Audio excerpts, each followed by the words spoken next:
Hello, what's up? Welcome back to the Freelance Friday podcast. Today, I want to do a little content creation Q&A. I've been deep in content creation land. I feel like this time of year always just kind of helps me set my intentions about what types of things I want to create next year, where I want to take the business. And I wanted to chat kind of about the business side of being a content creator. So let's hop in. First question, if you are trying to become a content creator in 2024, how exactly would you start? I think there is a difference between being a content creator, being a full-time content creator for a living, and being a business owner who creates content. I think the business owner who creates content can lean a little more into data and analytics and, come at it from a very particular point of view. But if you want to be an influencer or, somebody who does this for a job, it's going to catch up with you at some point if your heart is not in it. So my journey got started. I was doing beauty content. I was making makeup videos. It was just fun for me. Didn't have any commercial ambitions with it. And then I realized I really loved the process of creating YouTube videos. And I realized I wasn't really that good at doing makeup. So that wasn't my future necessarily. But I found this love. I found this passion through this initial interest and what was really calling me to it. And then I figured out the commercial side down the line. I figured out how to make that my job. But if I were to have started on Pinterest, that's never been a platform that I liked personally. No offense to Pinterest, but I just have never been passionate about creating or even utilizing that platform. So I think it would have been challenging for me to get to where I am now by focusing on something that other people wanted me to do or said that I should do. Now, if we are going the other side, if you're I'm a business owner who wants to create content for my business, well, I think that we can look a little bit more at the data. And I think that TikTok is a really good place to gain a following right now. I think it is still a little bit friendlier to newer creators than Instagram for sure. Even YouTube is a bit of a slower crawl, a slower game. If you're looking for numbers, if you are looking to build an audience, if you're looking to kind of just play around and get some experience creating content, I think TikTok is good. But I don't ever recommend that any creator focus just on short form content. And here's why. Long form content has so many possibilities. Number one, there's the whole SEO thing. So if I show up on YouTube, I'm likely showing up on Google as well, which is really valuable. I think it still is the place for thought leadership content, YouTube that is, or even a blog. If you have a blog, a podcast, or a YouTube channel, there's a good chance that you are a thought leader. You have invested hours into whatever it is that you're doing. And I also think the repurposing possibilities with long form content is just so incredible. This just happened to me. I had my best performing TikTok ever and one of my worst performing YouTube videos. They were the same content, just spliced up in different ways and put on different platforms. It was my Taylor Swift podcast and YouTube video. You guys weren't having it. That's totally cool. Now I know. But on TikTok, it blew up. Had I have just posted the YouTube and the podcast, I would have felt really down on myself. I would have felt like a loser. I'd have been wow, I suck. This is terrible, blah, blah, blah. But I realized, no, it was just a wrong format. And that audience for that content might be somewhere else. Or maybe I package that TikTok a little bit better than I package the podcast, So for that reason, nothing is a waste. There's always going to be a win, or there's a lot higher chances of there being a win somewhere if you repurpose. Do you think being a content creator is a sustainable career path? Great question, and I'm gonna hit you back with a little bit of a rebuttal. Do you think that working at a 9-to-5 is a sustainable career path? I'm honestly asking that because I've done a little bit of everything. So I feel like I can speak to this. I've worked in nonprofits. I've worked in Fortune 500s. I've worked on my own business. I've done a little bit of it all, right? And I will say that they all have their pros and cons, and they all have their own varying levels of volatility, to be honest. When I was in the corporate world, my last job, I think I was there for 4 years or so. There were 3 or 4 rounds of layoffs that happened just during that time that I was there in my department. And so honestly, that was one of the reasons, one of the things that pushed me to going full-time freelance, because I was like, my days are numbered here. I know at the fifth or sixth layoff, it's going to be me. And if you think about it like that, if you are putting all of your eggs in the traditional employer basket, well, you could lose 100% of your income overnight. As a content creator or as a freelancer, typically your eggs are all spread out among many baskets. And so if I have one sponsor pull out or one course flops or one membership doesn't do well or whatever, that's just one piece of the pie. And I might hurt, that might be a struggle, but I'm usually not losing 100% of my income overnight. I've made several years worth of my old corporate salary, like several. And you have to have some discipline when you're working for yourself, because I could take that number, I could look at that number and start spending like wild, right? But instead, what I do is I save that money, I invest that money, because things, influencer marketing, content creation, freelancing, like any of these things could change relatively quickly, So having that emergency fund, having that backup, having your money work for you, all of that stuff can help kind of make it a little bit more of a sustainable career path as well. This is also why I recommend people have different things to offer as content creators. So I don't really recommend people say, oh, I just want to be an influencer, like quote unquote. How are you helping people? What are you doing for people? How are you serving people? I think that is a much more viable option than just kind of vlogging your life. And I love that content and I love doing that content, like just vlogging my life. It's fun, but that is not what has built my business. What has built my business is having things to offer, having a product, having a service. One of the things that I'm really investing in a lot as we come into the new year is my membership. The Freelance Friday Club, I've had it for several years. It's been a constant, it's been a consistent recurring stream of revenue for me, meaning that I haven't had to go out and sell and launch day after day after day. It's been kind of this always on trickle of revenue, which has been nice. But I'm actually in the phase of my life where I'm ready to really scale it and grow it and make it the best that it's ever been. And I recently moved my membership over to Uscreen, which is a platform that facilitates memberships. There's so many amazing features with it. And this is another thing that just helps with the kind of sustainability of my career path. With Uscreen, you get a built-in community that allows you to connect with your members directly. You can create public or private channels, host challenges, and even allow members to post their own video content. Also, the community feature works seamlessly with your video library, which lets you post community-specific content or release exclusive videos to your members. Creators like Abundance Plus, Creator Film Studio, and Amy Landino are all using Uscreen for their community needs, in addition to members-only videos. I also just relaunched the Freelance Friday Club on Uscreen, and I'm loving how easy it is to manage everything from the admin side, as well as the incredible support team that helped me make sure everything was working correctly. We're just getting started, but I'm already really floored by the amount of insight that I'm able to get from the Uscreen dashboard. With that, I can see what my community is responding to, which posts are getting the most attention, and I can also schedule announcements for new videos and so much more.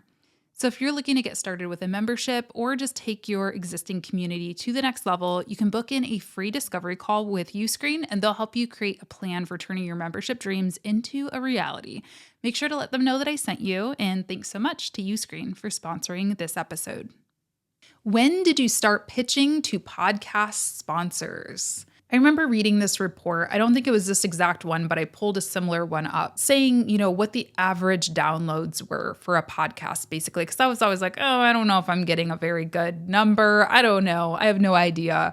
I also didn't look at my podcast statistics for the first 2 years, I would say. And I'm actually really happy about that because it helped me just create what I wanted to create and only rely on that kind of qualitative feedback, which I think is valuable. But when I did look at the numbers, I found these stats. If you get more than 31 downloads, you're in the top 50% of podcasts. More than 120, you're in the top 25%. More than 477, you're in the top 10%. More than 1,155, you're in the top 5%. And more than 5,000, you're in the top 1% of podcasts. I don't know how accurate that is, but it gave me a little push to say, all right, I'm doing pretty well. I'm definitely not in the bottom 50 or even, 70%. I'm doing really well based on that data. And so that gave me a little bit of confidence. I will say that historically, pitching podcast sponsors has been difficult. It's been difficult when I pitch myself. It's been difficult when I work with a manager. It has just been hard. I think people don't really understand podcasts. I don't know, like you have to work with a brand that really gets the value of podcasts. Luckily, I've got some amazing sponsors that I work with regularly, like Uscreen, who I think kind of gets it. Like they understand this space, but not all do. Some of the more like traditional brands, they don't necessarily get it. So something that has really driven up the value of the sponsorships that I'm able to accept is doing video as well. So as you can see, if you're watching on YouTube today, I'm actually doing a really casual video. I'm using my webcam, my Logitech Brio, and my QuickTime recorder, like super simple. So yeah, you do not need to make it this super fancy podcast, all decked out. Like just having video to go alongside it has really upped my value because YouTube is a very discoverable platform. So, usually my YouTube views are on par, if not sometimes even more than what I get on the podcast, like the audio platforms. So if that's something you can consider doing, I found it's a little easier to sell a podcast sponsorship if it's integrated into a video rather than just like 30-second ad reads going out onto Apple or Spotify or whatever. What to do if Instagram reach is really low? Oh, join the club. I know, like, I feel like we have really reached a period where Instagram is just like, it has been a struggle for everybody that I know. This is, huge creators with millions of followers to very, very small newbies to mid-tier creators like myself. It has been really a struggle. So my answer to this is honestly not to rely on Instagram. I post on Instagram, I use it, I try my best to get what I can get out of it, but it is not my primary communication channel with my audience. I think getting people over to an email list is always going to be your best bet when it comes to communication because that does not have an algorithm, right? I mean, you can get reported for spam and stuff, or people can have email deliverability issues, but more or less, if I send you an email, if I send an email to my list, you get the email. I don't have to rely on Instagram to, send you out to new people. And then for discoverability, I think honestly, it's using other platforms that are performing better, like YouTube, even TikTok.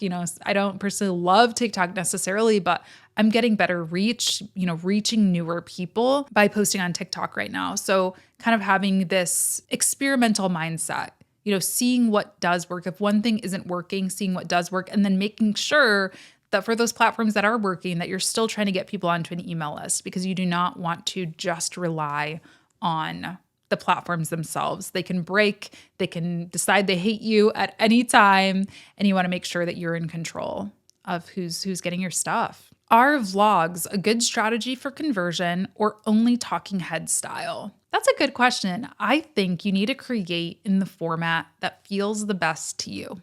And I know that sounds like really simple, really cheesy, not very helpful maybe, but with content creation, you really have to be in it. Like your heart really has to be in it. Again, I think this is different if we're talking about like a mortgage company who's looking to invest in social media management. My answer might be a little different. I might be like, go on LinkedIn or run some ads or whatever. But if you as an individual, whether you're selling something or not, if you want to be a content creator, I think it really shows through if you're being very forced, if you're trying to make these stuffy talking heads and they just don't feel right.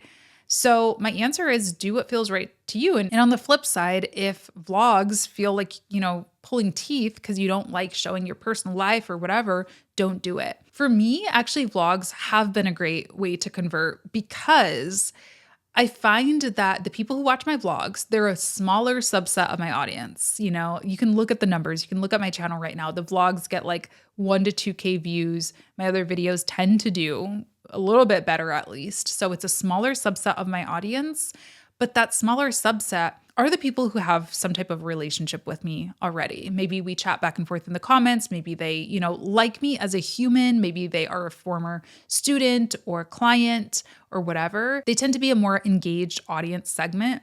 And therefore, the conversion rates tend to be higher. If I'm sharing a week in my business and I'm saying, hey, like just got off a Freelance Friday Club call, and they're like, oh, that looks cool. I like Latasha. I trust Latasha. And she showed me, she didn't just tell me what the Freelance Friday Club, she showed me what it's about. Well, now I'm going to join. So I think it can actually be a great way to convert, but I think it's all about how you sell it. I don't want to just make a vlog and then just stop, pause, 30-second ad read for my product, buy this, buy that. Like I want to really integrate it into the vlog and make it feel natural. And often it's not me even trying. Like if I'm vlogging a week in my life, I'm naturally going to be talking about things that I'm selling or that I'm offering because they just naturally come up. So they don't feel forced. They don't feel like I'm, trying to get things out of people. And actually, I feel like talking heads have been a little bit more of a struggle for me lately. I just feel like we're kind of in a stage of content creation where people aren't really responding as well to those, which is fine. I actually love doing more personal content more. So, yeah. How can you push through with content creation if you have physical insecurities or don't feel camera confident? I don't want to be dismissive when I say this, but I have not met a person, and I have met some top creators. I've met some extremely beautiful people. Everybody has insecurities. Now, again, I don't want to be dismissive and say that, we don't have very real beauty standards in the world that are stupid, right? There's societal constructs and all, I'm not trying to be dismissive of that, but I will say everybody has some type of insecurity. I would say day to day, like I'm a pretty confident person, but I do have like one big physical insecurity that honestly I realized, I guess just through like exposure, nobody else has ever said anything about this insecurity that I have. Actually, I got one comment about it, and it was a compliment. Somebody said they were like I don't remember what country, it was a country in West Africa, and they said, the physical insecurity you have, I'm not going to say what it is because I don't want to put it into anybody else's head and give them a complex about it. But they said, this thing on your body is a sign of beauty in my country. The other big insecurity that I have is my speech. So I have said this before, but I have/had a speech impediment. I did years of speech therapy. I still struggle a little bit, like getting the words out. I kind of have a stammer. I cannot say the letter R. It's very hard for me. I have to think very hard about it. And so for me, again, exposure. First of all, it really improved my speech. Even when I look at when I first started YouTube 10 years ago, I was a full adult at that point. I'm like, wow, like my speech is so much better. And I attribute that to YouTube. I mean, it has to be, right? Because I'm just talking all the time. And so it's made me better at speaking. So keep that in mind. If it's a physical insecurity, is there something you can do to distract from it? So I've had this eye issue. I'm not going to like recap. I've talked about it so much on Instagram, but one of my eyes is still messed up currently, and it's getting a lot better, but it was looking really, really weird for a while. And so I just wore my glasses because it like covered it up a little bit, or at least distracted people from staring at my wonky eye right now. Wearing outfits, there are days I feel super insecure physically. And so it's putting on a more flattering outfit, right? So is there something you can do that way? If there's not something you can do when it comes to that, and it really is just a day-to-day, like it's an evergreen insecurity, like the one that I have, you can get exposure, realize that most people don't care about it that much. Or you can even consider creating content that requires less of you to be on camera. Maybe YouTube is not for you. Maybe it's creating carousels on Instagram or creating a podcast. I know I pushed everybody to do YouTube podcasts, but you don't have to do it. If you want to do an audio-only podcast, you absolutely can do that. You can make a blog, start a newsletter. There are so many different types of content that do not require you to be front and center if you do not want to or feel like you cannot. What do you think about sponsorship platforms? Full disclosure, I actually used to work at Skeepers, it's called now. When I started working there, it was called Octoly. I was one of their founding team members. I was like the first American that was hired.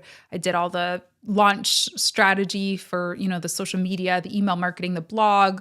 I have plenty of videos on this channel actually of me going to New York and hosting events for them. It was such a fun gig. So just a little disclaimer that like I've worked with them. I have no skin in the game, not an investor or anything like that. But yeah, I think platforms like that can be helpful when you are starting out, because through Skeepers, Octoly, I can say I've worked with YSL. I did beauty campaigns with YSL. They didn't pay me, but I got product in exchange for content. Some of them do good community work like we did at Octoly. We did events and things like that for creators. I think they can also be good. Like I still use some of those platforms, to be honest. I don't remember. There's one that's called Maverick, I think. I think they changed their name.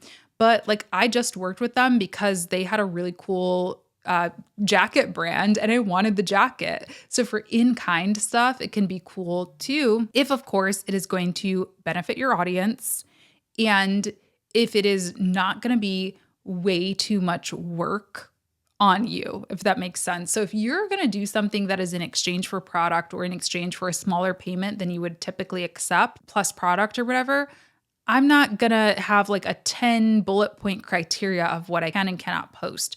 Generally, in those cases, it's like, hey, post an Instagram story. It's like very chill. But I will say what you'll get paid on those platforms. I know Skeepers, I don't think they pay you at all, but some of the other ones do have payments and you can put in your budget and stuff. I always have to go a little bit lower than what I would do off platform. That just tends to be the trend for those platforms. And I think it's honestly just intention because you're competing with all of these other creators who are applying for the same gig as you are. Whereas if somebody comes to you and says, I want to work with Latasha, they want you and they're willing to pay a little bit more of a premium. So I think they can be good and bad. I think you just gotta be smart about what you're taking on those platforms. Do you have a nurturing sequence for opportunities that don't convert immediately? Yes, definitely. I love Flowdesk for my email marketing platform. I have a video all about Flowdesk that I can link if you want to check that out. I also have an affiliate link for Flowdesk if you want, I think 50% off your plan, which is great. But yeah, so I use Flowdesk for any offer, get my audience to opt into an email, send them through a welcome sequence saying, hey, here's what the offer is, here's how you can buy it. And then if they go through the entire welcome sequence, I put them into my newsletter list. And my newsletter list really is how I nurture my audience. So I send out 2 emails a week, usually with each of the videos that comes out, but also with other added value, other resources, other opportunities to join me live for webinars and events and things like that. So that kind of works to stay top of mind for people who don't convert immediately and, just continue to build that relationship with them. And I think it's really important to keep that in mind that most people are not going to convert the second you say, hey, come buy this. Like you got to kind of play the long game, especially when it comes to a platform like YouTube or really any social platform. I think it's really about relationship building and we have to keep that in mind for sure. Last question I'm going to answer is, why does YouTube censor certain comments? That's a really interesting question. So you can play around in your YouTube settings and play around with the sensitivity of the filtering. So I think I have mine like in the middle. So it's not too strict. It'll allow you to, do whatever, maybe say some things that are borderline inappropriate, but it's not going to let you like swear or like cuss me out or post like link after link after link. If you find yours is too sensitive, you can decrease that. You could also go into your kind of advanced settings and there's filtered words that you can choose. Back to that insecurity question, side note, put in whatever insecurity it is into your filtered words. If it's like, let's just say I'm insecure about my hair, put hair. So that way, anytime someone leaves a comment and says your hair is ugly, it's not going to show up for you. That's what I've got on that. So thanks so much for tuning in. I hope today's episode was fun, helpful. Be sure to check out Uscreen. Let them know that Latasha sent you if you want to hop on a call with their team and learn if memberships are going to be a good fit for you, the next stage of your creator journey. Let me know if there's any way I can help you with the next step of your creator journey.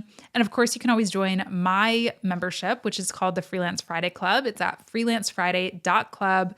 We do bi-weekly masterminds. I do monthly office hours. We chat, share resources and opportunities. It's a really good time. So I hope to see you there. Link in the show notes, and I'll talk to you in the next episode. Bye.